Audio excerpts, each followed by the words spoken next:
Olá, há pedidos que eu vou falar hoje, né, do pardismo. Algumas pessoas têm procurado para pedir que eu fale um pouco mais sobre o pardismo, mas eu já queria falar para vocês que nós organizamos em 2020, se eu não me engano, um seminário para discutir o pardismo, né? Uma série de atores participaram desses debates. Então eu vou ser breve e vou indicar aí, né, o link do seminário para que vocês possam ter contato com toda a gama de debates que foram feitas ao longo de 6 dias de seminários que nós realizamos. Bom, o pardismo, para muitos que não sabem, desde o primeiro momento que os invasores chegaram aqui, já entendia, olhava, lia a população que aqui estava como pardo. Isso está expresso numa carta de Pero Vaz do Caminho para o rei de Portugal à época. Então, os povos indígenas eram conhecidos e reconhecidos como pardos, né, pelos invasores. Pois bem, esse é um processo que também faz parte da manipulação que foi feita ao longo do tempo, né, pelos invasores, né, que estão no estado manipulando as informações que existem a respeito dos povos indígenas. Então vocês lembram que num dos vídeos passados, né, eu falei do etnocídio.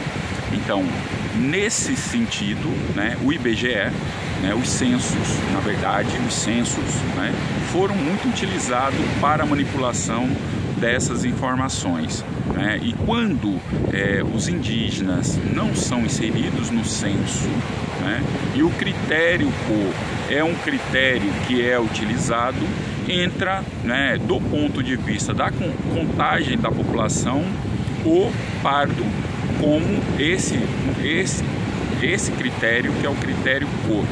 Só para que vocês possam ter ideia, na década de 80, perguntada, uma técnica do IBGE disse que o pardo era tudo aquilo que não conseguia se explicar.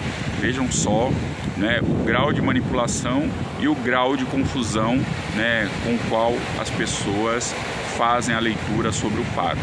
Pois bem, só que em 2010, né, foi aprovado o Estatuto da Igualdade Racial. E no Estatuto da Igualdade Racial vai dizer o seguinte, que todo pardo é negro. Essa definição do Estatuto da Igualdade Racial faz parte de um processo de disputa, né, do povo negro para dar visibilidade à sua luta. É injusta? Não, é justa, né? O problema é que neste processo de definição do pardo, né, os indígenas acabaram sofrendo um processo de apagamento, né? E também, né, tem uma definição do IBGE, né, que a gente pode concordar ou discordar, que o IBGE vai dizer que o pardo, né, pode ser negro, pode ser indígena e até pode ser branco. Eu tenho uma discordância do até pode ser branco, mas isso faz parte de uma disputa política que nós iremos fazer, que nós temos que fazer. O problema em relação a isso, né, em relação aos povos indígenas, né, o pardo, como historicamente é reconhecido como indígena, né, ele vira negro, né, ele perde o direito à sua identidade.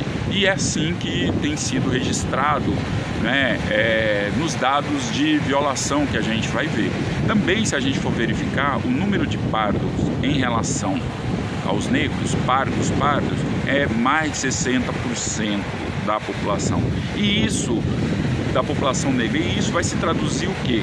Isso vai se traduzir em todas as violências que a gente vai verificar. Por exemplo, o número de encarceramento, o número de mortes, mulheres vítimas de violência, tudo isso, quando a gente vai pegar os dados, e vai destrinchar esses dados, a gente vai verificar que 60% daqueles que mais sofrem, que é considerado negros, são pardos. Negros ou negras são pardos e pardas.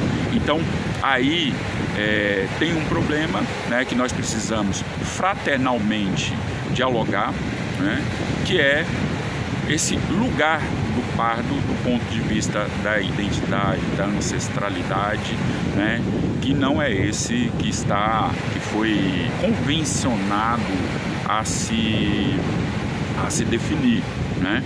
Porque isso também coloca muitas e muitos de nós, né, numa invisibilidade da sua memória, da sua história, e impede a compreensão de como está organizado efetivamente esse país. Agora, no censo, por exemplo, né, a gente ainda, apesar de ter melhorado muito do ponto de vista da metodologia, falta melhorar muito mais ainda, né, dando essa possibilidade do pardo se reconhecer como negro, ou como negro-negra, ou como indígena. Então, é essa questão que está colocada, né? É necessário que muitas e muitos de nós possam sair desse lugar que, na verdade, é o não lugar, né? E entre em um outro patamar de compreensão de quem é nessa relação comum. É isso aí, minha gente. Novamente, né, eu peço para, se você está gostando desses conteúdos que a gente tem produzido, né, sobre os povos indígenas, diversas questões que afetam os povos indígenas, se inscreva no nosso canal, dê aquele gostei, né, compartilhe. Tem um sininho aí, você aciona o sininho, ajuda muito, porque você vai receber os nossos conteúdos. E para quem tem condições, a gente pede uma contribuição, seja ela qual for, né, pelo nosso Pix, tvembaú@gmail.com. Muito obrigado.